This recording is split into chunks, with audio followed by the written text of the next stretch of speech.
Oh, yes. Good catch. Yeah, I have the live transcription has been enabled, and I mistakenly thought that was a record. No, I was trying to get the YouTube to link. Just a word of warning. Zoom has been really glitchy for the last few weeks for us. So if at any point in time I leave the meeting and my screen share stops, it's because Zoom has gone completely white and I can hear all of you, but I can't control anything or do anything. It's happened to me on my last 3 meetings, and it's happened to a couple of other hosts on their meetings. So I like the formulation that it's you specifically, Lauren, and I'm just going to go with that. Lauren, do you have my cell? I do. Yeah, so just shoot me a text or something. We'll figure Will it do. out. Okay, can you make me co-host? That way, if you fade out, the meeting continues. Yes. Why don't you do that? That way, at least then if we both go out, ugh, but we can at least give it a shot, and then you can rejoin. Oh, it says I am host. Yep. So am I now host, or am I co-hosting with you? I can take it back from you at any point in time. All right. So right now And it's remember you. that, Joe. Yeah, exactly. All right, Lauren's really the scariest person here. Let's just be honest, We've lost Liz again. I can't help but notice, maybe you guys have experienced this also, that whatever webbing platform I've been using went weird as soon as school reopened, which makes me think the demands are such that like everything felt that it was really solid over the summer, everything. And then next thing I knew, it went over. Okay. So Lauren, do we have anybody aside from hopefully Liz waiting for us in the waiting room? There is no one. All right, so then I think our next mission is the minutes. I confess that I did not review the minutes because I didn't think about it. Do we have any thought? Thanks for the hand waving. Do we have any thoughts on the minutes? I'll make a motion that we approve the minutes as sent. Doreen, I think you consistently always made our motion. I appreciate it. All in favor with a hand wave? Okay. I think Liz is part of the attendees. Yeah, I'm trying to move her again and it's not letting me. Or she's got to accept the move. Got it. Right. So if that's the case, then we've done public comment, we've done minutes. Why don't we wait a second, see if we can get Liz, and then we'll do the document review. One thing I wanted to mention, I have been, one of the joys of not being on an active board is I don't necessarily read the paper every single time it comes out, but I did catch a couple of articles on the charter review that looked like they were, Liz says, by the way, she doesn't see where to accept. Lauren. Yeah, I'm not sure what's going on, Liz, why it's making you wait. I'm resending you your specific link. So if you check your email, Liz, you should be able to try to come in with your panelist link, so it won't need to move you over. Yeah, I was going to suggest something similar. So if I understood the reading the things in the paper, at least the comment was mostly about the town manager. My feeling on that matter is that while we haven't come to a decision, my sense of everyone is, since we're developing a charter that doesn't anticipate a town manager, that where it's just not something that we're moving toward at the moment, but we've never voted to reject it. My feeling is that probably what we should do is continue on this path until the public hearing. But I wanted to kind of open it for discussion in case anyone was harboring a different thought. I guess my thought is that part of due diligence for this charter is that we should not have the default that, well, things haven't been, things haven't fallen apart, so therefore the basic structure shouldn't be even examined. So I think we should take a hard look at going to a manager system, because there certainly are a number of citizens who strongly support that, and a number who strongly oppose it also. We should also look and take a solid look at the representative town meeting as a alternative. And a third is that we should also take a look at, keeping the first select woman, or whatever we decide to call it, but also hire a town administrator.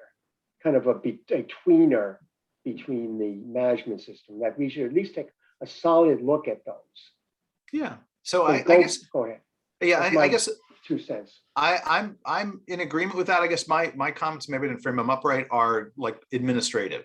So in order, my feeling is finish doing what we're doing. Because Yes. I think there's going to time when we're done what we're doing, and then there's a Lauren and Ira time to follow to integrate that, answer the questions we have. And in that interim, we can sort of have broader policy discussions and maybe even highlight a couple from what we have. Some of the policy questions that we have even dangling from this, and we could explore it then, we could decide, but I don't particularly think the commission should vote to reject or accept until we have the public hearing. I would agree with that. So same here, yeah. And I just like to add, I think we've started our due diligence with just the people we've interviewed. Yeah. And just address some of these issues, and we'll continue to do it. Yeah, I think I may have I've mentioned I have a couple of people I wouldn't mind bringing in when we talk about this. Some from Mansfield. I know, Noreen, you had some people you had in mind. I actually just had an absolute accidental conversation about this with someone from someone I know very well from a town in Massachusetts, currently nameless, that may have some interesting insight from just not so much the legal structure as much as the personnel management side. But we could structure those things. But again, my thought is proceed along this basis, because that's the thing we've been doing. Complete it, take that interim phase. We can look at a couple of things and then advance it at the town meeting. I'd also like to be in a position to talk about it a little more intelligently when we have our open meeting. We've done some initial steps, but I think there's at least more for me to learn. Joe, when you brought up the press, Gus Horvath wrote a letter about a month ago, and Joan most likely will understand this better than I, but he sort of says that, and I know this isn't true, that the town voted to change to town manager and the selectmen didn't do it. I was kind of surprised. I was confused by his letter. And I'm wondering if he understood really what happened last time. I know it was, some things were rejected, but I don't remember ever. First of all, nothing was broken down. It was all just one vote, as I recall. But he sort of implies that the voters have voted for the town manager and we haven't moved on it. But I don't believe that's ever happened. I think, but he's because I saw that letter also. I think that he's inferring that because the update, the last update was rejected, that means then that people wanted something else. I think it's more of an inference than a vote. Yeah, I think that's exactly right. That the suggestion was reading an inference that I'm not sure was obvious to me about the rejection of the prior town charter, but at least he's trying to say they rejected it for a reason. Maybe this was this. Yeah, well, I was referring to the same letter too, Noreen. That's I the one I caught. remember though, one of the controversial things was extended voting. I mean, in this day of COVID and absentee ballots all sort of gone away, but there was something about voting for 3 or 4 days afterwards or something.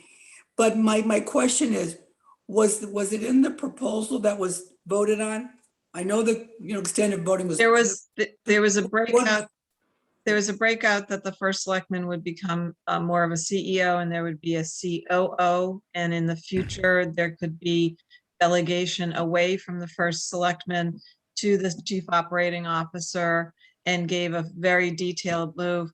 I don't think it was the extended town meeting. I think it was the Board of Finance piece that sunk it, because there was a concerted effort to politically to kill it because of the balancing of the Board of Finance. What was the issue? What was the issue that they wanted to kill it? Board of Finance, it was the Board of Selectmen. If the Board of Selectmen wanted a special appropriation or bring something to the referendum, right now, the Board of Finance has final say whether or not it goes, period.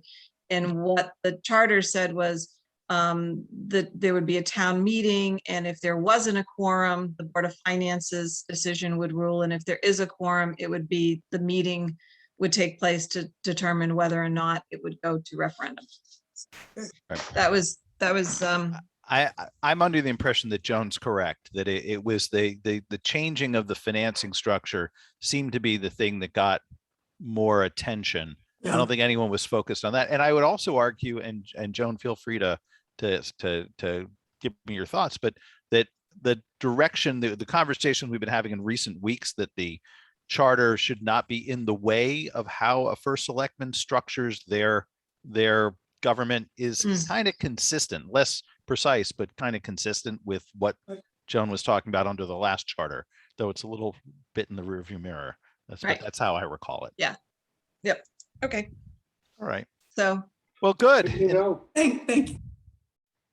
Yeah. So, Lauren, if that being said, if you wouldn't mind doing the magic screen share thing, which I think is efficient, my hope is that we can maybe, if not cross the finish line, have it in sights. Can everyone see? Yes. yes, Okay. I'm still here. great. Excellent.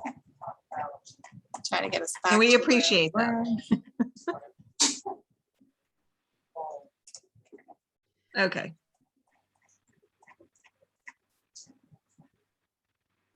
So one of the things we talked about was verifying that which all the elected boards have a little bit more detail, would you say? Yeah, I think the point was that we're right about where we left, to make sure that when people come onto these boards, they can look at the charter and have a sense as to what it is they think they're going to be doing, which I have a fair amount of sympathy with. Does that sound right? Yes. But everything in the charter, with the exception of the Conservation Commission, hardly tells any committee what they're doing other than the Board of Finance and the Board of Selectmen. Well, and I think even in those cases that we could be well served to do a little expansion. Okay. All I right. agree, So I agree. where would we like to start? So where do we end off exactly? Are we stuck in elective boards? Is this as far as we got? Yeah. We got to looks like we got to Board of Finance. Yeah, we ended there. Yeah, exactly. So, yeah, I'm sorry. I'm still looking at. Oh, okay. There we go. I'm still looking at Zoning Board of Appeals. I mean, some of them are fairly straightforward. Go look at the statute. It tells you. Right, and I think we can't change that, because if the state changes the statute, then we're just going to be out of sync, then, right? Right. Same I mean, thing with, well, look, there are certain things. I mean, we could do if we wanted to. If I thought Board of Ed had a problem with their members not knowing what to do, you can put in this is the Primary Education Policy Board of however, as described in state statute, which is controlling. I mean, we could do that. I just think that we'd be solving a problem that doesn't exist for certain boards. Right. Board of Finance and Board of Selectmen seem to be our issue. okay, Does that, that's how it appears to me. I'm happy to be wrong. okay, so Board of Finance, do we want to go to 7 members or do we want to go down to 5? My thought is if we do 5, then I would think we'd want both Board of Finance and Board of Selectmen to be on the same timing. Or not. I don't know. I mean, it's if we go up to 7, then you're definitely having a split. I don't think you'd do, well, I guess you could do 7 in 1 year. Yeah, my feeling is I think that if I find larger boards to be a little less less likely to polarize. So I know that when I was chairing planning and zoning, which was 9 members, you always have arguments and you have split votes, but you tended to get there's just a little more room that any one person's particular issue is less sensitive. And also Board of Finance, the liaison duties, which I know are very onerous on members. Board of Finance can do that a little, get sense to get a little more involved around budget time, and I could see where 7 members would be helpful. As a former Board of Finance chairman, I'd be delighted with a 6-member board and then let the chair decide to decide the tie break. Well, that's what we have right now, right? No, No, Isn't- if they tie, the proposal is rejected. No, but don't we have 6 people on the Board of Finance? We do. Right, so We I do. mean, So the question is, so the chairmanship, if they can't decide, which they normally do, the only time I remember it happening once, that it went to the Board of Selectmen. no, the Yeah. only thing that goes to the board is, the only thing that goes to the Board of Selectmen on a tie like that is the vote for the chairmanship. Right, But regular votes would decline.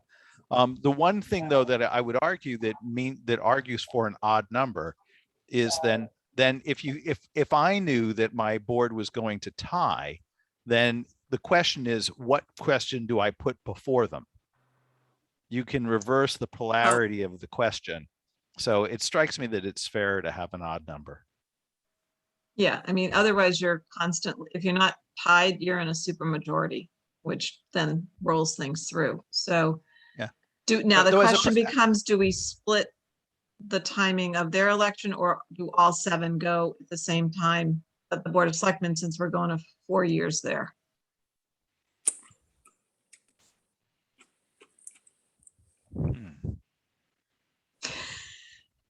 I think I would split. Right now we do it every 2 years, right? We stagger the term. So, and I think it's 4 and 2 as we're currently doing it, isn't it?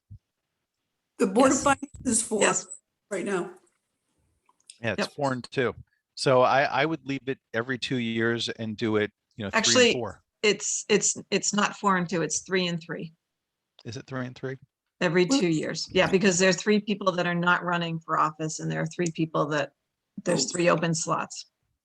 But you, when you win a term for 4 years. Correct. Right. I'm talking about the staggering of the election or not. Do we stagger this board, or do we? I mean, the reason that it was staggered originally was because of the 3 and 3. So we- Does the Board of Education has staggered, right? Yeah, And they're and 9 they're- members. They're out already, but they've staggered terms. They're not, yep, they're the 9 members as well. I would stagger them. That because if there's any board where you want continuity from board to board, it's Board of Finance. It's Okay. technical. There's memory associated with the budgeting. There are obligations of finance that are easy to forget. I'm reminded of a time when there was what seemed like a simple thing about relieving a reserve for changing a roadway because of the DEP that the selectmen suggested. They had forgotten that was not an optional expense. That was a commitment to the state, so I would stagger. Okay. I would agree about staggering too. How would we stagger though? Would this be 4 and 3? Yep. Okay. So the initial one after the passing of this would be 4, so that it would bring the board up to the 7. Right. Oh, right. Perfect. Exactly right. The Okay. following, yeah, that way it's painless. I was just Right. thinking, I was thinking we'd have to make somebody have an artificial 2-year term, but you're absolutely right. We don't have to. The next election would just be for 4. Joe, can I just ask you, something happens on the Board of Education, because I don't know how many people, but there's a certain group that when they run, every time they run unopposed. There's no opportunity for movement. And I think if there's some way we could avoid that happening, because I think people want choice, but we have it now. I mean, there's people that get on the Board of Education that never, ever, once they get on, never have a competition ever again when they run again. Because I think it's every other year, every 2 years. I think it's every 2 years. No seats can change parties. So And I once, don't know why that happened. right, so. I think it's the that's- minority representation rules. Right, so the same thing's gonna happen here, just so we're all aware. Once you've got 7, when the 3, so that, absolutely right, Noreen, so there's 9, right? So this time around, there's 5 seats, I believe, right? once those 5 seats are held, and if there's a 1-person majority, then you can't go any further than that 1-person extra majority. The people who are the 4-4, the next round, you can only elect 4 people. So it takes 4. Or 2 and 2. So it changed, even though the elections were held every 2 years because we stagger, the Right. change in majority party or minority party doesn't change every 4. It takes every 4 years, not every 2 years. It could, if the minority party chose to run, rather than 2 people, they ran 3 to try to gain that extra 1. So So it could, it just usually doesn't. Right. If you had Well- 4 Republicans in place and the next 3 slots came in and it was 1 Republican and 2 Democrats, then the 2 Democrats will definitely win. And then their question is, do they challenge to gain the extra seat? But I think there's people on Board of Ed that have a term that is never challenged and can't be. I No, don't think it's Why it's can't it be? It's not that it can't be. The minority party has chosen not to try to gain that seat in that year. Yeah, there's a practical problem. I don't think I think there's an impossible, if you want to put more people up, it doesn't matter. This year we can. But I remember, I think it's every 2 4 years ago, it could have flipped as well.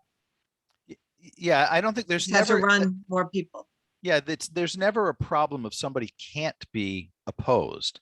There's a question on that, just for our, I don't think we've talked about it in this panel. The minority representation rules don't ensure that a particular party gets seats in the minority. What it stops is that the majority party can't control all the seats. Right. So on a 7-member board, it would mean that 2 seats, Joan, or 3 would always have to be held by a non-majority party. Is I it 2 or think 3? it's 3 on I a think- 7. I'll double check that Yeah. right now, actually. So You guys that keep talking. so that way, so if we have a massive Democratic wave or Republican wave, you can't run the table on all the boards into single party rule. That does not mean then the other seats. So if you have Republicans controlling the board, that doesn't mean that the other seats are necessarily controlled by Democrats. You could have the But Green they're- Party, the Connecticut Party, the The the Charter Review Party, could come and do it. But it's they're called minority representation, but they're really a minority limitation, a majority limitation rule. So just to boil it down. Please. So, let's say worst case scenario, let's say, the first year, 4 people are up for election, and then the following time, 3 people are up. Yeah. If the 4 people voted in happen to be of the same party, let's say they're all Republicans. Yeah. Then the following election, none of those 3 elected can be Republicans. So No, it's staggered. That'll never happen. You'll never have, for 4 seats, have 1 party get all 4 seats. Not the way we stagger them. Well, so let me set it up so I think to your concerns. So let's assume for a second that the 3 people who are up are Republicans, right? Coming up, and if we had a 3-3 party and it worked out that 3, and it's very hard to get it this way, but the three Democrats were up for election and they picked up 1 extra seat. So now they're 4. The next election, there could be no Democrats voted in. Right. But Joe, I never remember an election that we didn't have both parties running. I don't think that we do, because think about it, you could, well, under that case, you couldn't have a seat coming in. On the other hand, if Noreen, if a crafty political party chairman could suddenly then run someone in on the Conservative Party, I mean, there's always a way to do it. You just can't have a single party running. Right. But that would explain why the Board of Ed, if the Board of Ed has the same rules, that would explain why every other year, whatever number runs unopposed. Is that what Noreen's talking about? Well, they wouldn't run unopposed, because if you think about it, yeah, I mean, I think that's what's driving the reason that parties may not come through. As a practical matter, I believe it's always been that in every election we ended up with people from both parties in the tranches of the 4s, the 3s, the 6s, the 5s, those kind of things. Mhm. So that's Well, like you can this year, put it- right, on the Board of Education. So there's 5 seats, correct me if I'm wrong, 5 seats, and there's actually 6 people running, 3 Democrat, 3 Republicans. So we know that 2 Democrats are going to get in, 2 Republicans are going to get in, but it's that one swing Right. seat Bingo. that, right. And But I'm my, with David. So Joe, thanks for, Go ahead, Matt. I was going to say, thanks for laying it out, the concept or the theory behind it, because I was struggling to. Right. well, it's a whole majority rule, but I'll tell you, I believe, and Lauren, you can check this out, that the challenge year in the Board of Ed only happens every 4 years. There's no change. Whatever parties takes over this year, we'll have it for 4 years. I could be wrong, but I'm almost positive that's the way it's set up. I don't know why it is, but I think that's set up that way. It isn't. Actually, I was kind of shocked 2 years ago that it was an unopposed election. Because I looked into it 2 years ago. So anyway, just so we know, I just want to say something about this.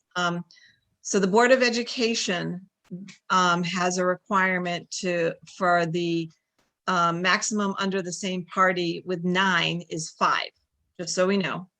Majority, right. Majority. However, minority representation in others, which would be the Board of Finance, unless the town enacts a greater degree of minority representation, if it's a 7-member board, then 5 can be of the majority. And I think the whole idea behind this is to get away from that supermajority so we can put in the charter 7 with a minority representation of 3.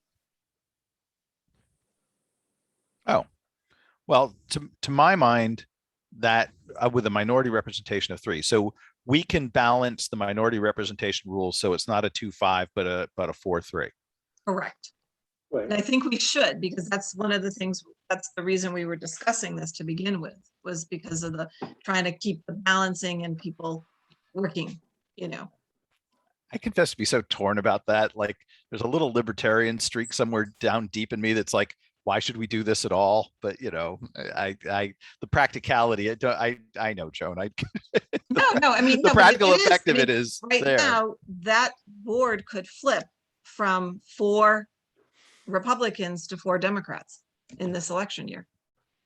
That's right. So I think that getting it to 7 with a 4-3, and once again, then the Democrats would have a supermajority.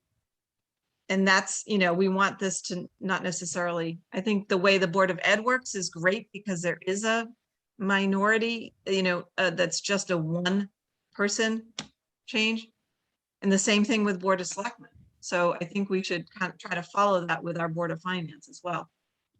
I guess I'm still stuck with the idea that irrespective of party and frankly, having sat on there were many, I think, surprising coalitions in my time on the Board of Finance that were not easily predictable by the letter following the name, that I'd rather err on the side of staggering it so you have managerial continuity of expertise, which is what 90% of the arguments are about anyway.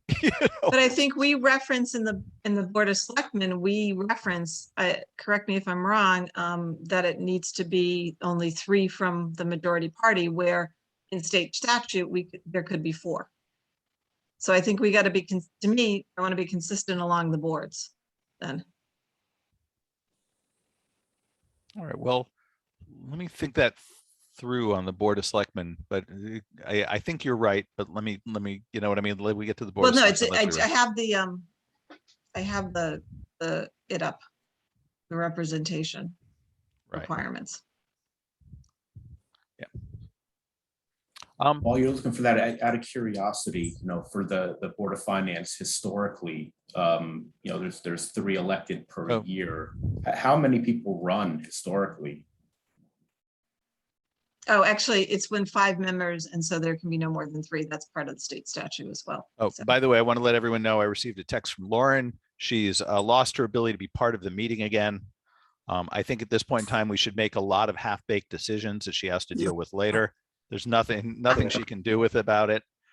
She did want to put on the record that you need to put in a maximum of majority in party and not a minimum of any one party, Right. just as a correction, so that that's the power that we have. Majority party. Yeah, yeah, because that's the confusing flip of the Okay, so there misnomer of could be no more than 3 members of the same party for the Board of Selectmen when there's 5 members. And then there can be no more than 4 members of the majority party for the 7-member Board of Finance? Well, that's what we have now. It's 4 is the majority now. And Yeah, but we have 6 members right now. I wonder what the reason was for that one board to be an even number compared to the other 2 boards. I wonder if I anybody. have a thought, but it's very cynical. Well, that usually doesn't stop you, Joan, so why now? So it's it's a way to keep a super majority for a long time. If you only have 6. But why would you have it different on one board from your whole town? Why hasn't this come up in a charter review before? It's pretty surprising. Well, We've lost the document, by the way, folks. Yeah, I assume that's because of Lauren sharing. Lauren, since I'm host, what I would recommend is if you want to leave and then return, maybe hopefully our meeting will still stay in put. So Yeah. you guys, excuse me, I'm just going to text her and see if we can get our document back. So hang tight.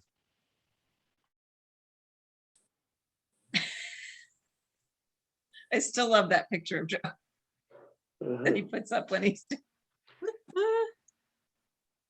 Oh.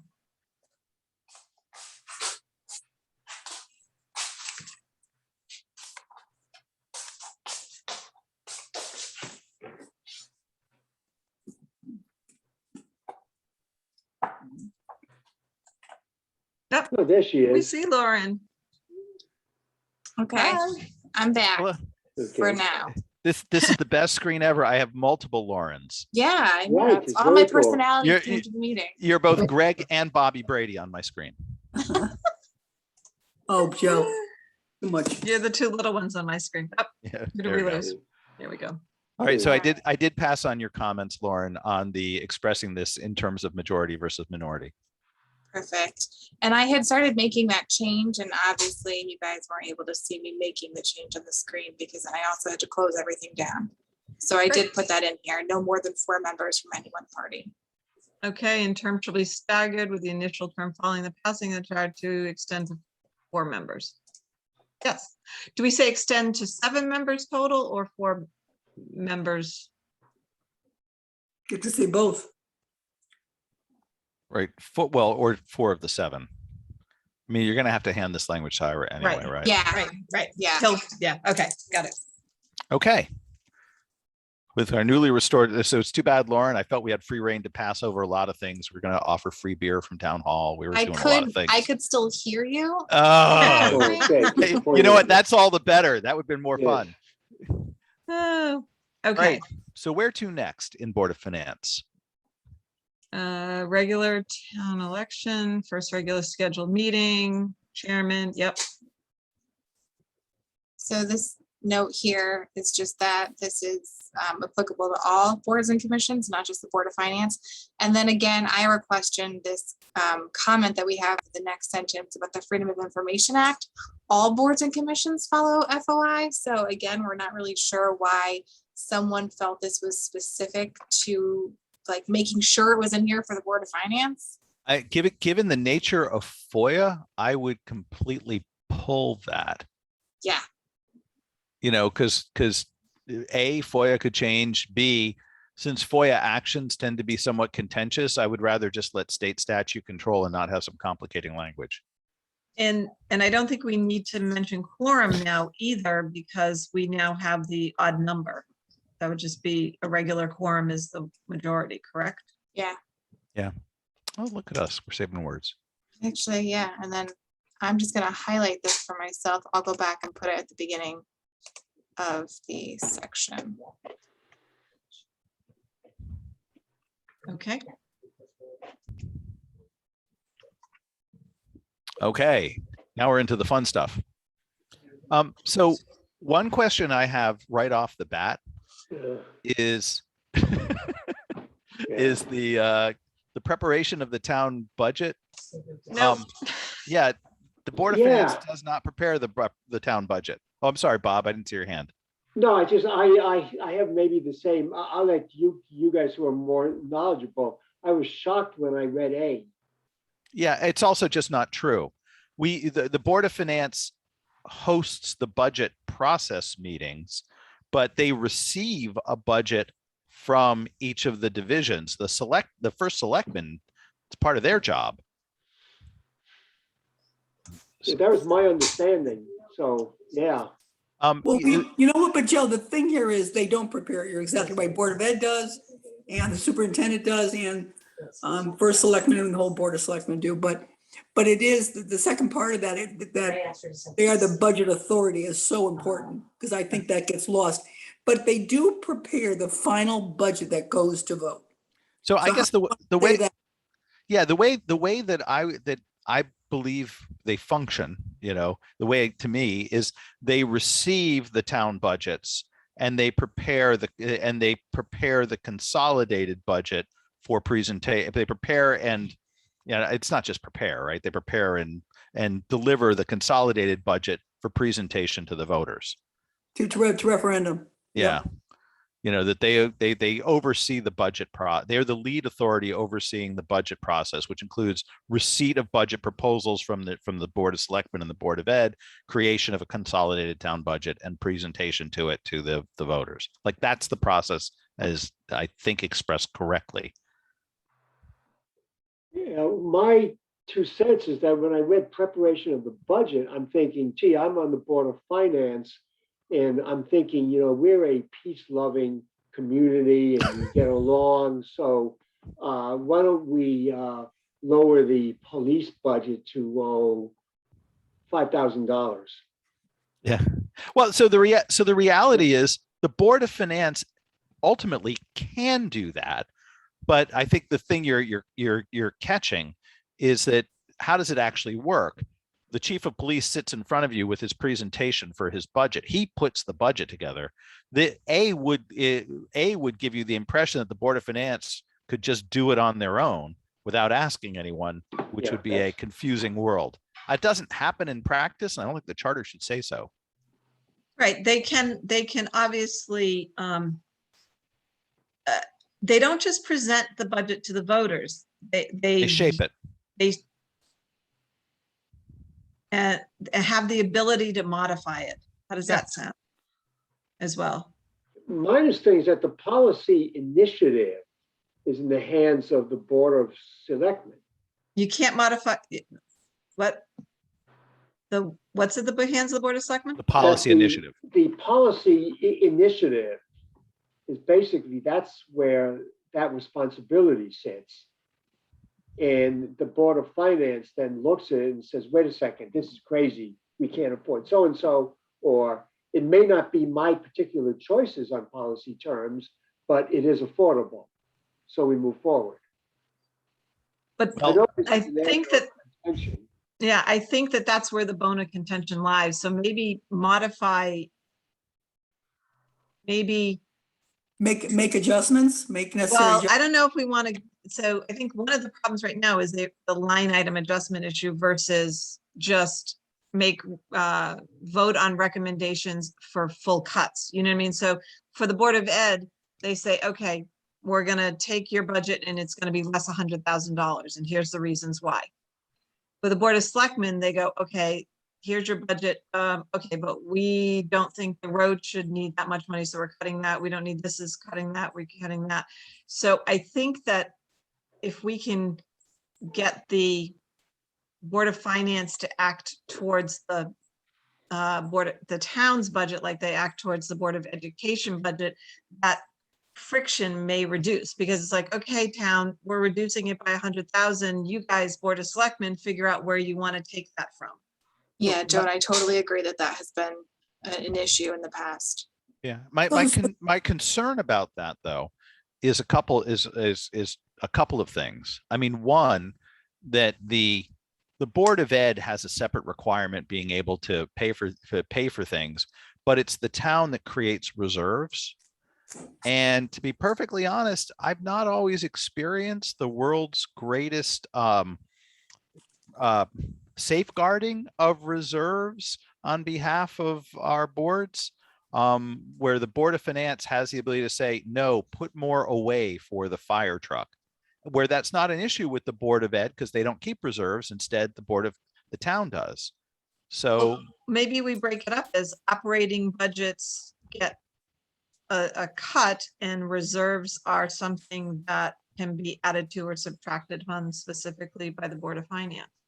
so my second category is that operationally, we need adequate resources for fiscal management, right? So it would be then, how do you ensure, since the Board of Finance doesn't necessarily control personnel, right? Although maybe some of my predecessors once upon a time tried, you'd want to make sure that they didn't defund the town CFO, cut back on the secondary accounts. There's a lot of operational stuff that goes with ensuring the town finances are well safeguarded. And the problem with that is, how do you separate that from saying, I disagree with you on the beach pass policy?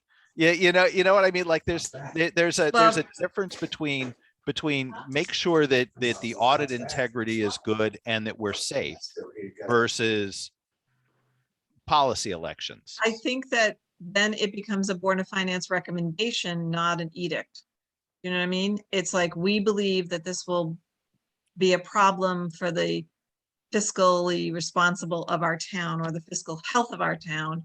So this is what we believe should happen for an addition or a cut. And it could be the other way around. We're spending too much money and we need to rail it in. You know what I'm saying? So I think we've got to be careful we've got to checks and balances with these two boards. On the Board of Ed side, it's state law that we can only do bottom line. There's no line item power at all. But that's state law. That's why we do it. And in the last 20 years or 15 years, we've never cut the education budget. It's become so controversial. The board has not felt like they could. well, they did the last budget. I bet say, yeah, last year got cut. Oh, it did. Yeah. Oh, that was because of the state money, correct? Wasn't that Well, the new? it was still a cut. I mean, we've always depended on what we're getting from the state. We never know when we're doing it. But anyway, I want to get back to this because this is the point of friction between the two boards. One board makes a policy, they put in the budget, this is what the policy is needed. The next board comes out and says, nope, we disagree, we're taking it out, and then that policy can't be implemented. And I think that I understand the fiscal health piece, but there are safeguards in between, reserves, there's regulations around reserves, there's regulations around unfunded balance and things like that. I think that somewhere along the way, the operating budget needs to be owned by the Board of Selectmen, not the Board of Finance. Well, actually, the Board of Finance is the authority of the budget. So They're the budget authority. I just think, look, I'm a former selectman. I've never served on the Board of Finance, but I think people in town like that checks and balances. They just like the idea that more people are looking at it. Working out the line item issues with the Board of Selectmen and Board of Finance, maybe we should need to address that. But I just think it's so important that we have checks and balances. And we do in their elections as well. If people are not feeling that things are going the way they wanted to, they vote people out. So I think that. Well, we're changing that though, unfortunately. Now we're changing that with taking it years to 4 years. Well, I mean, so the Board of Finance can ride roughshod for 4 years, but the Board of Selectmen has to keep getting reelected every 2 years. That's not a good balance either. That's not really a check and balance. So I guess the way that I would argue it. So I don't think going toward a bottom line total budget number like the Board of Ed is I think that's a very big tool to solve the problem. But I want to totally agree with you that there's a problem. So because, as I've said before, and, I wasn't really kidding that as Board of Finance chair, there was just a lot of ruckus you could create when you can control each individual line item and under some interpretations can shut down accounts mid-year from operating pieces. That means you are the first selectman, which I don't think is the intention of this at all. So I think clarifying the roles is a really, really good idea. I just, in shaping the budget, I've just seen, frankly, a lot of things that would have been inconsistent with my role on Board of Finance to vote for. And I've got examples I think were problematic. So that's why I wouldn't want to go all the way down or make a recommendation. By the way, the equally it's true, right? Is when I was a selectman, and when Noreen and I were on the same board, I'm sure we could have raised a lot of ruckus in reverse with the Board of Finance, right? We need to clarify this. I don't want to imply that either side was terribly angelic. It just didn't happen that much because people basically know each other. I remember the most ruckus being that I know of is when you were head of Board of Finance, Joe, as I recall. Oh, I think if we think about it, you'll realize that I was an entertaining ruckus, but there was problems before that, clearly. No, there were, and we do want to straighten it out. I think I keep saying the same words, but check and balances is so important, and that's why we have these two boards. So could I suggest that we split the conversation into two buckets and see if this is okay. First, let's discuss the process for how we create the budget. And then something that I think is perhaps subtler, but I think also important, but Joan might be something that we could also would help a lot. We should discuss what happens in the execution of the budget, because I think those problems are distinct. We have the budget process, and then there's the stuff during it. And maybe if we divide the conversation that way, it'll be easier to think about the board. What do you think? Yeah, I mean, we can try, but it all comes down to, quite honestly, that the final few meetings of the Board of Finance, where they can, I feel like there were things that have been cut that it was not because of value proposition or we can't afford it. We have almost 20% in undesignated fund balance in reserve. So, we can afford a lot. It's a matter of what are the priorities. And I think that the Board of Selectmen is elected for the priorities, and the Board of Finance is elected for the viability of the health, the financial health. I think that gets lost. But Joan, I'll use that as an example. The selectmen came in, you might have been not even on the board, selectmen then. You came in with land next to the senior center. You came in with a proposal, you had a good reason you wanted to take it. And the Board of Finance that Joe chaired at the time voted against it. And I think it was based on the potential price tag of the land. Yes. Somebody suggested the price. But I thought It was the $300 bocce courts instead of, oh no, we have land in a building and things like that. So it was all the way it was presented. And quite honestly, there wasn't a thought that this was going to be anything but approved prior to the Board of Selectmen sending it over. Otherwise, we would have shown up and talked about it a little bit more. It was kind of a no-brainer. Fillmore went in, and there were 60 people sitting there in the Board of Finance meeting saying, do not do it. And Board of Finance said no. And it wasn't because of fiscal health. It was because there were 60 people in the room. Well, I think one of the big points was the cost of it. Someone was saying was overpriced, whatever. So right away, money came into it. But it got voted down, and the selectmen did not bring it back again, which I was surprised. Yeah, so that, if I could, that one, to be honest, because it's come up a couple of times, that was a particularly interesting vote and an easy one to take, because one of the questions was the town was buying land, and the question was, which frankly Joan had been on the table and they'd been prepped for days before the meeting, was why? Because people were opposed to it and they wanted to know why the town was spending money, and the answers were imprecise. So when it was in front of the Board of Selectmen, it was pretty precise. There was an expansion, there was a plan, it had a presentation by the senior center, and that addition could be have said, okay, we're going from a senior center to a community center on the $300,000 And mark versus, and I'm not saying that it, you know, we could have brought it up, but once it was shot down the first time, I don't think the buyers wanted to talk again. So Yeah. it, So it the- couldn't have gone back again. And this was the whole thing. It's like, this is something that could have just gone to referendum and everybody could have voted on it, but it was stopped by the Board of Finance prior to going to a referendum. Right. So, yeah, so again, just to hover on that for one sec, that's all great, but I remember the meeting very clearly. The justification for the purchase didn't make it into the Board of Finance meeting, which was problematic. And I think maybe one of our questions has to be, first of all, one thing, looking at it today, the total amount of money was in the hundreds of thousands, I think.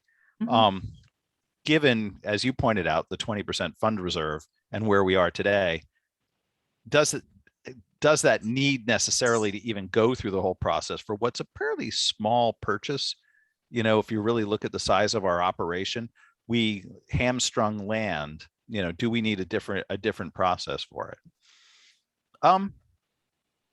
So right now, so first things first, if I could, I'm sorry just to stick on the budget process, but I do think if we can clarify it, I think it would help. I'd propose that A read something that requires consultation like any other business, that would say that the Board of Finance first receives proposed budgets, you know, from the Board of Selectmen and the Board of Ed. And from that time, then holds hearings to shape and create a combined budget. Does that sound all right so far? Well, it's not a combined budget. Remember, we have two budgets. Oh, yeah, that's true. Well, to form the budget of the town. Mhm.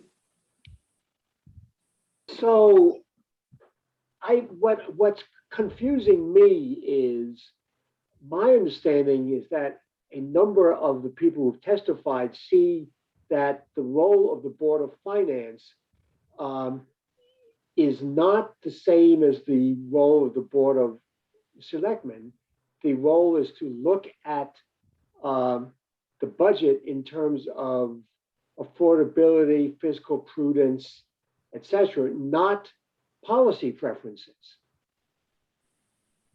Right? Yeah. Yeah. Okay. I think so. I do think part of another part of it too, if I could, the opposite part of that is that it's the Board of Selectmen particularly the first selectman, to operate the town and not the Board of Finance. That's why I keep separating the budget approval versus the operation. There's been discussions in the past also about current operations of the town. You know, what's the role of the Board of Finance once the budget's approved? Right, but they have an impact prior to the budget being approved on the future of the operating budget, because if they do line item cuts that the Board of Selectmen deem necessary, there is no coming back from that. Yeah, no, one thing. That's why I like the idea of the holistic, and it's like, okay, guess what? They cut our budget $500,000, let's say, throwing out a number, $100,000, 200, whatever. Do we really need this new proposal that's costing 200, or do we scrimp and scrape up from other departments and save and do it that way? But I think when the Board of Finance or the town votes something down, we can always go back. Look what we do with our high school. The first vote went down. We did with our library, the first vote went down. We do go back, and I think you can do that with the Board of Selectmen too, with a better case. To me, when I got involved with this budget, with this charter review group, and really looked at the charter in more detail, the idea that this committee is the budget authority for the town said a lot to me, because it doesn't go into much detail. No. But I think A should start off with that, and how we want it to look, if you want to get them away from policy and whatever. But the Board of Selectmen members represent the residents, but so do the Board of Finance members. And I think they're speaking from what they've heard from people, where they think we should be with spending or money or projects or whatever, depending which board it is. But as I've only been a selectman, and I did find it frustrating. I can remember one time going in, actually I was on Beach and Rec and I went in, we were buying a new stove for the surf club. And a Board of Finance member started to question me on the type of stove we were buying. That to me was a Board of Finance member that didn't understand their role. But, Matt, well, yeah. you know, that used to happen. Maybe it still does. that I'm very sensitive to see if we can correct certainly that at the very least. Go ahead, Matt. Yeah, so I've been quiet because a lot of this is new to me, and I appreciate the experience that you guys have. You know, when we talk about checks and balances system, I don't see a lot of checks and balances because the Board of Finance has so much power over this. And I just don't see it the other way around too. And so I want to question, is it the proper way that the Board of Finance has the final say over the budget? Or should should they be responsible? The budgets, proposed budgets from the Selectmen and Board of Education come to them. They do their tweaking, you know, they're aggregating and tweaking, and then it goes back to Board of Selectmen for the final to say. Because in my mind, the Board of Selectmen should say what we're going to be spending on, and the Board of Finance says how. So should we rethink this, or does it have to be this way? Well, one question is, you know, do we need a Board of Finance? Yes. Good Like, question. what's its function? Well, when you answer Matt's question, that is the question I was thinking of too. Do we need a Board of Finance then? Yeah, because if the Board of Selectmen are doing it, arguably the Board of Finance is now an audit committee, you know, or something like that. Yeah. Liz, go ahead. You've got your hand up. Yeah, no, I mean, that's exactly where I was coming to, quite frankly, because I'm having literally just gone through our budget process right now at work. I'm trying to understand what the role is, because, you know, looking at the plan that the town has, and that obviously the selectmen needs to be aware of what the strategic plan and the priorities. And yeah, so I'm just trying to wrap my head around what exactly is the role of the finance committee. So if that's the case, then is there another way that we could have some kind of auditing or checks and balances that doesn't involve a Board of Finance? So the things that because having sat on all the boards, the things that concern me is that I've seen selectmen make decisions, well-meaning decisions, that are addressing the reserves, underfunding the capital improvement plan. It's been suggested to me to reduce the pension benefit payment, you know, things that are generating immediate tax savings that would be counterintuitive to the long-term balances. And those, characterizing those and preventing that type of thing, to my mind, is good. It's the balance between the short term and the long term. Oh, On the we other just saw hand, this happen oh, sorry, go ahead. Yeah, you're probably going to feed into just what I'm thinking about, is that on the flip side, we have, you know, what stove Noreen is buying, you know, what operational decision there is going on. Right now, the Board of Finance has incredible unrestricted power to get into operations in terms of exactly what you're buying. Where it shows up, by the way, Matt, is and one thing we can probably address, there's line item transfers. So you save a little money on personnel and you want to transfer it over to purchase equipment or something else, you know, $5 grand, 10 grand. You're coming to the Board of Finance, which means that expenditure on an $83 million budget, is that about where we are? That $5 grand gets a full hearing inter alia based on a savings that you did. And Wow. that procedure generates a lot of weirdness, and I think is not in anyone's doesn't trigger anyone's best instincts. And I claim no sanctity, saintliness in terms of that conversation. Could you kind of get into it? Like, tell me again now, how did you negotiate for the lease on the car? And now suddenly you're, you know, into nowhere zone. But So what you're saying though, that disincentivizes people to actually strive for cost savings then. We did a Good point, fascinating. Matt. We did So a the fascinating. Oh, go ahead, Nolan. So Joan. the one other thing I just wanted to point out was that it's also can be the Board of Finance that does a short term. So for instance, all of the CIP, which under the Board of Finance's regulations should try to increase 3% each year, was frozen this year. And that was voted on by the Board of Finance, not the board, not the CIP committee, not the Board of Selectmen, but the Board of Finance. So to get to a number for tax increase, or you know, the mill rate increase. So I think that it can happen on different Sure, sides. that's a And I very good think that, point. you know, I think that Matt's point is perfectly fit, because one of the things I was going to do when it talked about the department heads, I think the department heads shouldn't have, if that's their budget, if they want to move money around, great. They want to Yeah. save, that's their budget. If they don't do it responsibly, it will show pretty evidently when you're doing your review of the next year and saying, why did you have such a shift? Was there something that was needed? Was there something there? Are you just padding this account? That kind of thing. So I think that there's, you know, because you have the actuals versus what was budgeted, so to speak, when you're starting to look through the budget cycle.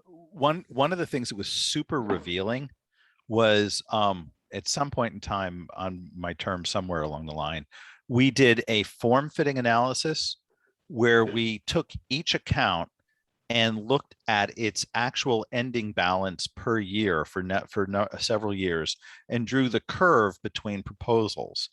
And what we saw was different than what you might think. We didn't find the overfunding of most accounts. We had some notable exceptions where accounts were fatter than expenditures. What we found was the underfunding of accounts all over the place, and we had to fatten them.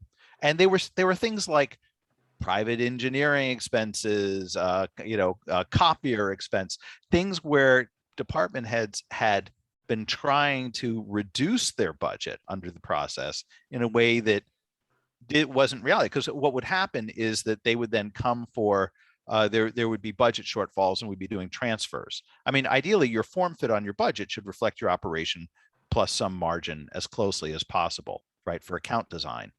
And it was surprising. It was not what you expected. We ended up, whatever the incentives of our current structure, department heads, I think, doing their best, were trying to spend as little as possible in a way that meant that periodically the accounts would get blown and you'd have to move things around.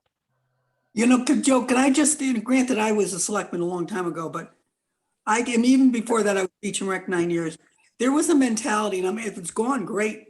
Mentality is we've got to spend what's in this budget, this line item, or we're going to lose it next year. Because when you go sit down and look at actuals and what your budget, and you see a lot of extra money, maybe we don't have to budget so much next year. But I remember hearing that from staff years ago, some capital items, but also some operational line items that we've got to spend it or we'll lose it. So all of a sudden you saw people doing things at the end of the year, end of the fiscal year, that was, sort of a catch up. So at some point in time, and I don't want to suggest to talk about this now because I don't want to lose the big issue and I don't want to move away from Joan's issue that's it's coming to, but that operating inter budget cycle operation and authority, I think that we could do a lot of good to empowering the town to spend the money budgeted by segment without too much interference. Some exceptions: if you save money on copiers and you hire somebody, you've created a multi-year financial obligation through a person. That's not the same thing if you use it to contract. You know what I mean? Like, I'm sure we can come up with a short list of things that don't require continuing expenditures. But I think that would probably do a lot of good. Noreen would, maybe I hadn't thought about it until you just said this. Maybe there'd be some way of saying, and any surplus could be carried over for the for operational expenditures for the first 90 days of the fiscal year or something like that. So there'd be some incentive. Lauren's head just went up, so maybe there's like an immediate problem with that. Well, Lauren, I don't know the GASB rules. It could be that we have issues with that. Lauren, are we allowed nowadays? Does a department head, can they encumber money after June 30th? So we encumber money, but the goods and services have to have been incurred prior to the end of the fiscal year. So they can't carry over any, we used to do it. We used to encumber money at the end of the fiscal year for things that were like skirting the 2 fiscal years. And then we would pay them with the prior fiscal year PO. But the auditors came back and said to us, the state no longer allows that. It has to be incurred and billed in the proper fiscal year. Exactly. I mean, So- we have outside auditors that come in and review our books annually. Correct me if I'm wrong, Laura? Yeah, sure. Right? We do Yeah. an annual report like everybody else. Mhm. One of the other things Bob, Matt, and Liz, it may not be obvious, is that at the end of one of the things the Board of Finance votes on, so we get the budget, we vote the budget, then we get it approved. And then the next thing we're going to vote on is the change of the mill rate. So that might be confusing because you say, well, you know the mill rate, you know what the taxpayer base is, and you know what the budget is. Except for the budget surplus, you have a decision to make. Either A, you're going to then put it into the undesignated fund balance. That's what Joan was talking about with the 20%. B, as frankly was an innovation, I'd like to give a little credit to Fillmore. He put a bias, it wasn't legal, but it's sort of an operational bias into paying down the pension, as to through doing an extra pension expense. His argument at the time was that is one of the few accounts where the town makes money in the market. The more pension expense you get, the more it grows over time. You reduce it builds on itself. Another place that we put money is into the CIP for capital improvement projects to help fund those areas. But a very frequent use, and this is the one I wanted to highlight, is to put it as a tax rebate. So if you had $2 million extra, you would return it to the taxpayer. And the argument being, hey, it's your money, taxpayer. We taxed you on it. We didn't spend it. You get it back. One of the problems with that is it becomes a little bit like a drug, because what it means is your taxes went up 1% this year. Great. Then next year, if you don't have the $2 million and the budget increased, 3% each year, suddenly you're getting a 6% increase. So the board tends to try and find ways to increase the rebate to reduce taxes. Joan, you had your hand up. Yeah, that's what it's not, I want to be clear. It's not a rebate where we send checks back to taxpayers. It's a rebate that It's a reduction of the reduces taxes. a reduction of the next year's tax. Yeah. That's all the clarification. I wanted to Though say. actually we can rebate if we wanted to. So they could, that is a power they have. But they're artificially decreasing the next budget through the surpluses of the prior budget. But since taxpayers feel the net change, it's an issue. And one operational question we might want to have is, should that decision be solely in the hands of the Board of Finance, the group that's judged on the increase of the tax rate?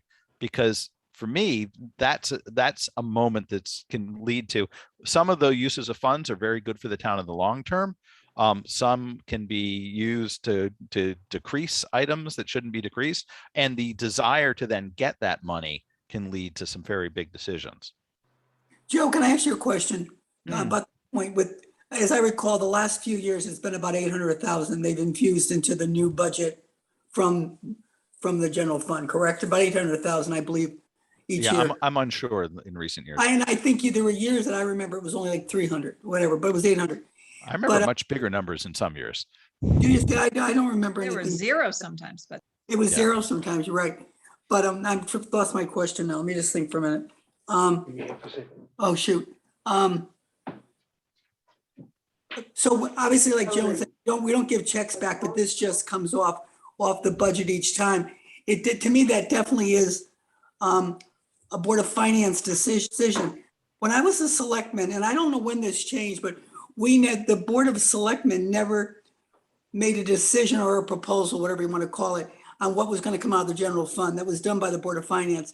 That now is done by the Board of Selectmen. And I don't know when that change occurred. I believe that changed with Fillmore, where he would make Yeah. recommendations. Okay, it's been for a Yeah. while. It's been for several years, but I was not around when we were doing it. But that alone is a change, that you've got a Board of Selectmen presenting a budget that already includes a piece that normally would be done by your finance people. Yeah. Well, I think there's an element to saying, hey, look, in this budget, we passed X, we have an extra $500,000. You know, we know there are further capital expenditures to come in the future. Take this money, put it in now. It'll save the taxpayers money in the long term. I agree, but it's just shows you one more gray area between these two boards. Yep. Yeah. So I think we've gotten no farther than A.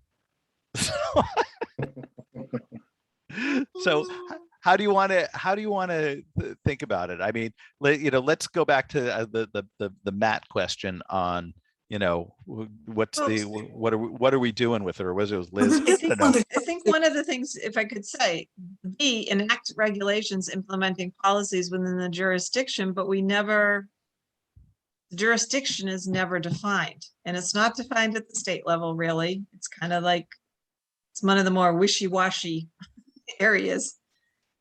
So I think if we can clear up B, that, or tighten that up, or make it more, the jurisdiction of the Board of Finance is that, So if I could, Mhm. I'd like to float the idea of eliminating B entirely. Eliminating what? The idea that the Board of Finance should create regulations implying that they have enforcement power as opposed to them just being an approval body for the budget. Because I'm colored by scarred experience. I saw the board trying to justify decisions based on what would have been a prior board's regulations.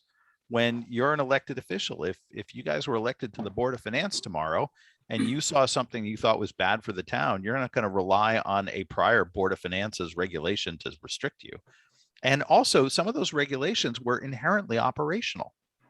Lauren, I'm wondering if at our next meeting, if we could just maybe take a quick eyeball, or if they're online. I think if we saw those regulations, we might be surprised. Yeah. Oh, go ahead, Bob. I'm sorry. No, I'm just saying, what are the regulations that the Board of Finance has enacted that set implementation policies? I don't know what the answer is. So Well, it one would of the be big really nice is to see that. One of the big ones is how much we want in our general fund, a minimum of, it used to be, and all, but still is 10% of our budget. A lot of their regulations actually have come from audits, things that's been recommended by auditors. But these are all, I didn't know they had anything to do with policies outside of the finances of the town, though. I wasn't aware of that. No, Is there it seems to somewhere me that we that can- just- I really like the idea of, to me, the clarification of the Board of Finance is that the checks and balances that need to be provided are in auditing and oversight function. Yeah, that's, Right. Not a policy making. Can I recommend that before the next meeting, Lauren send out the Board of Finance regulations to all of us so we can read it ahead of time and be prepared with some questions, and just so that we get an understanding of what it looks like? Yeah. So I mean, I just to have a little fun, because I can't help myself. The procedure for approving a lease. We need the rationale for the lease, the length, the lease document, including non-appropriation of funds clause, the liability and warranty statements. I mean, aren't those things negotiated by the selectmen ahead of time?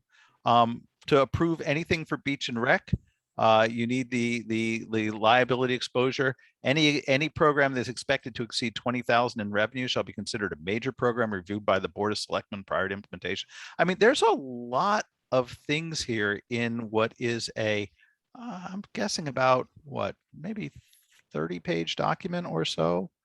No, I take it back. It's about 30 pages of regulations. For the initial appropriation for total capital projects are limited at 91,000. I mean, so there's a kind of a piece to this where I'm not 100% sure I wasn't once upon a time sure as to the value of a regulatory structure under a Board of Finance. But If the doesn't, auditors do a recommendation, wouldn't it be the finance department that should implement those recommendations now? I mean, we do have a full, Yeah, just so we're clear, this is completely separate from how Stacy operates, right? These are limitations on capital expenditures and requests. So even what can be requested that the Board of Finance puts upon everyone that interacts with them. okay, And I'm just not, in my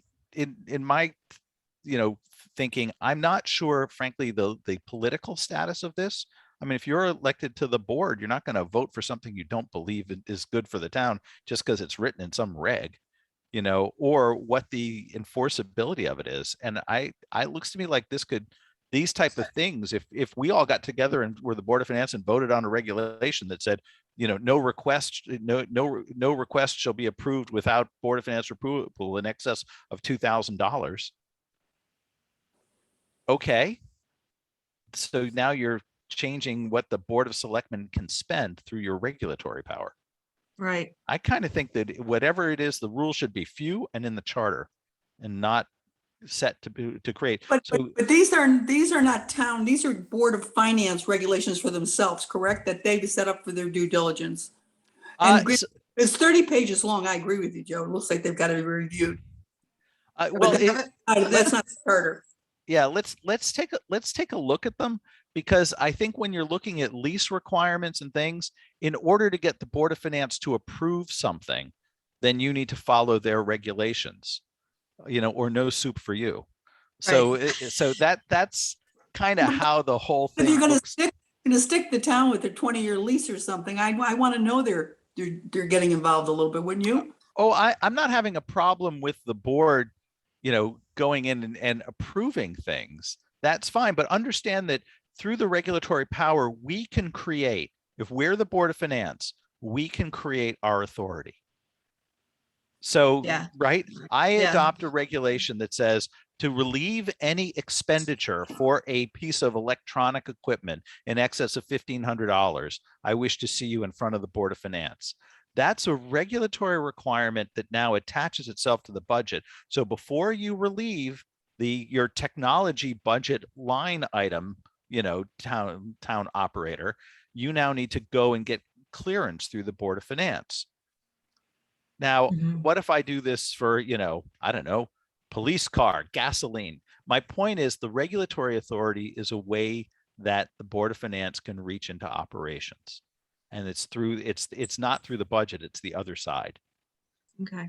So take a look at them, maybe see if, if I'm too close to it, if you have a different impression. But If they're we're right on going the to- town website. They're going this deep into it. Do you think we should have Stacy here?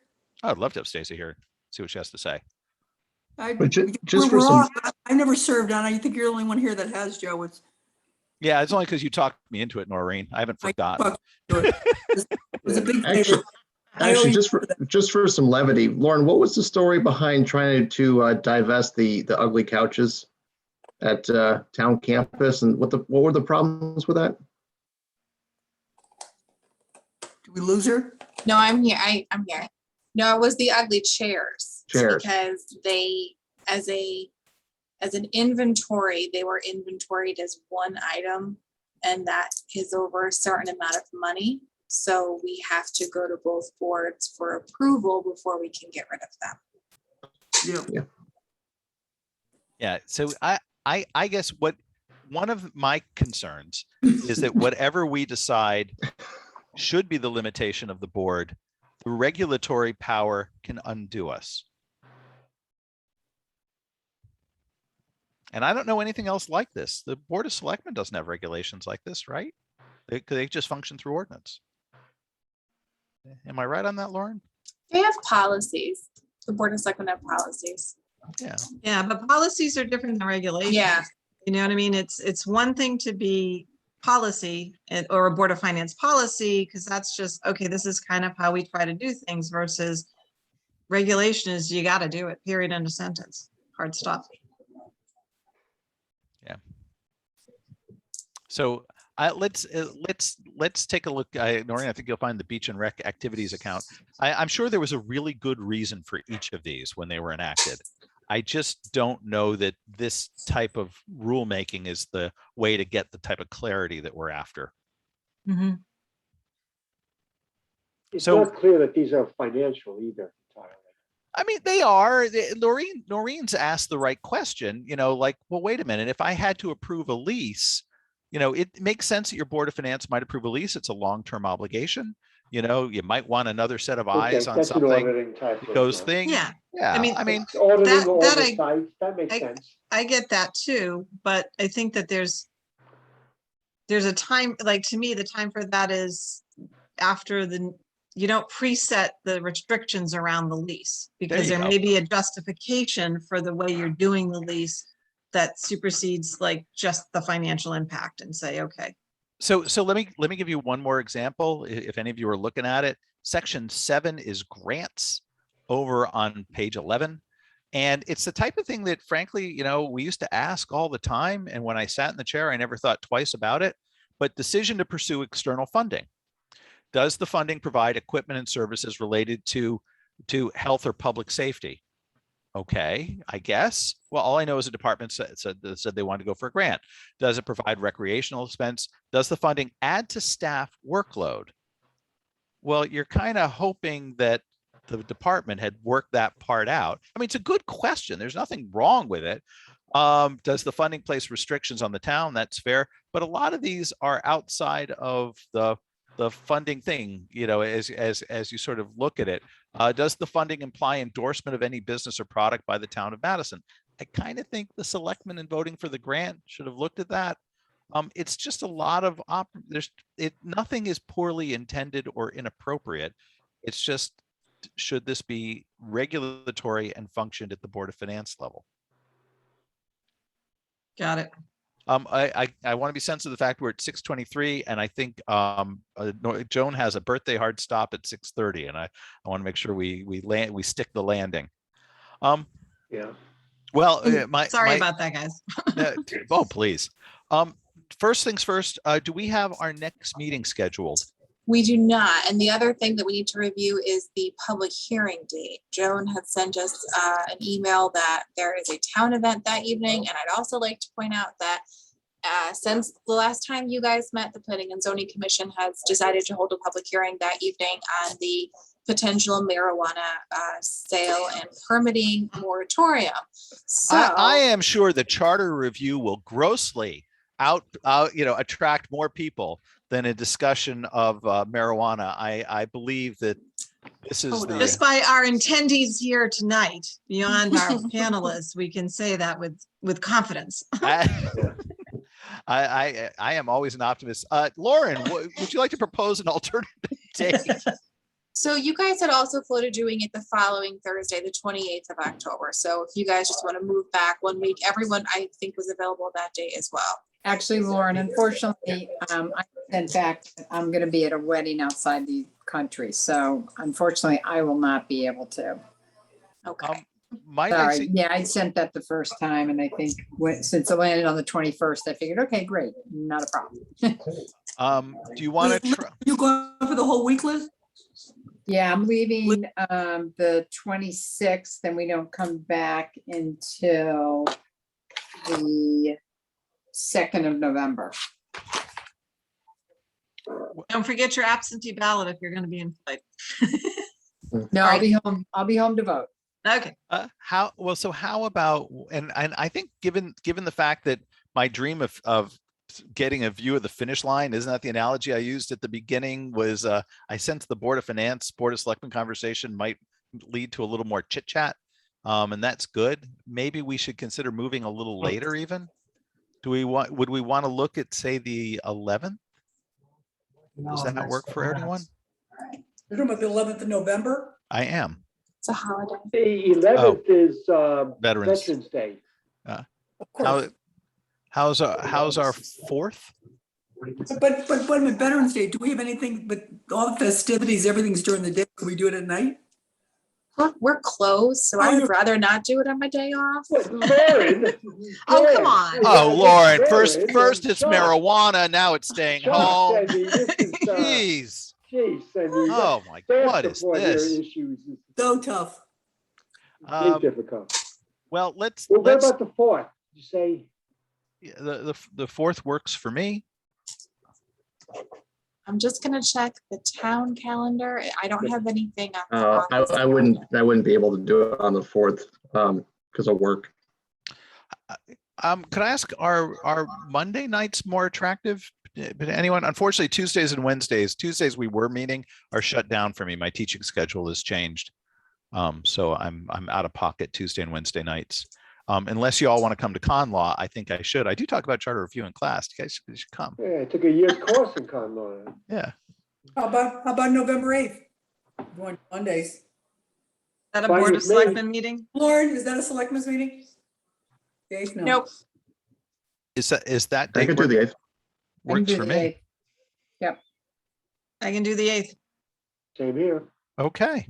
No, So- this is the public hearing we're talking about. Correct. Yes.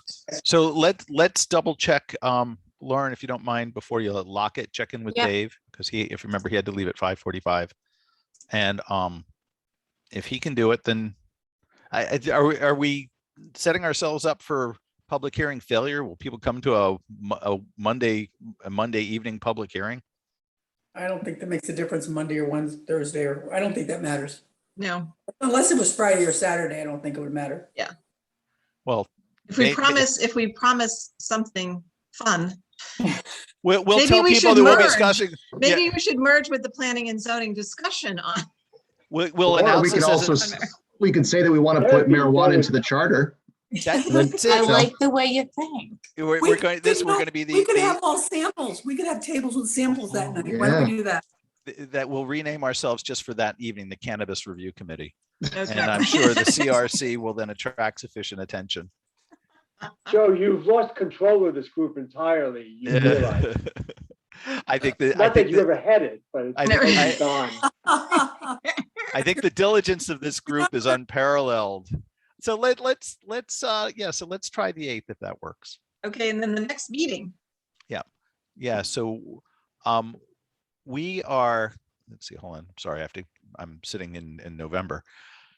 Do we want to try the 30th or the 7th? I cannot do the 7th because we have a Board of Selectmen CIP workshop that night. You're now in December. Are you in December now? no, we're October. talking the next meeting. Yeah, so I was, December I September was in 30th or What month? The 7th? September 30th. The 7th is October and the 30th is September. Yeah, I couldn't do the 7th, but I could, like, as Lauren said, there's already a board of selectmen meeting, but I could do the 30th. I can do either. Yeah, I don't think I can do the 30th. Unfortunately, I've got a work event. Well, I then let- can do the 30th. I may not be in good shape. I'm getting my second shingles shot and everybody says that's a real killer sometimes. I I just, just had a second. I It just wasn't, got it was no nothing, trouble. but that was. Okay, cool. do we want, so following the same theme then, do we want to move out to the 14th? Does that I work will for- be in Boston celebrating a friend's 60th birthday. Sorry, can't do that one. All right. I'm not so, available on the 14th either. reverting to Mondays as an option, would the 4th work for anybody? October the 4th? Unfortunately, I'm Fine. busy the 27th. October the 4th next week. No, it's No, No, 2 the weeks. week after. Next 4th Monday is, yeah, 4th so is not, good for me. Yep. October 4th, you're talking. yep. Yeah. Yeah. Work. Yeah, I can't do the 4th. Sorry, another work event. You need to stop working, Liz. I know, It's I do. it's destroying our charter review life. Yeah. So following forward to the October then 11th. it's Columbus Day. Columbus Oh. Day. Well, there we go. Maybe you should do a doodle poll, Joe. Yeah, I think we're, Do a full doodle. well, or we're gonna have to just do our best with meetings. Who was unavailable on the 30th? Liz. Is Me. Well, Lauren, why don't if you wouldn't mind staying off Tuesdays and Wednesdays, and see if we can find a Monday. Oh, let me ask you another question. Is this group amenable to a morning meeting? if we did it early enough? No, that doesn't work. I could. I can most mornings, but Yeah. I'm flexible. Yeah, on Thursdays and Mondays, day dependent, I'm reasonably flexible. Well, Lauren, why don't you try and doodle poll one out, and we'll just have to do our best and see if we can schedule meetings. Okay. All right. So Do I a would full ideally, doodle if I had my preference, since this conversation is somewhat complex, I'd love to meet in the next 2 weeks, just because Yeah. I want to keep a little bit of momentum. And Makes even sense. if we're suboptimal in attendance, then, we'll just try and not make sure the same people don't get knocked out for the following meeting. Okay. Okay. Sorry, guys, I gotta go. No, you No problem, do. Joe. Thanks. See you later. Take care. Bye. Thank you. Anything Thank you, everyone. we- This is a we good wouldn't conversation. do Tonight, Joe. Sorry. Thank you. Oh, see you guys. Yeah. Bye. Thanks. Okay, guys.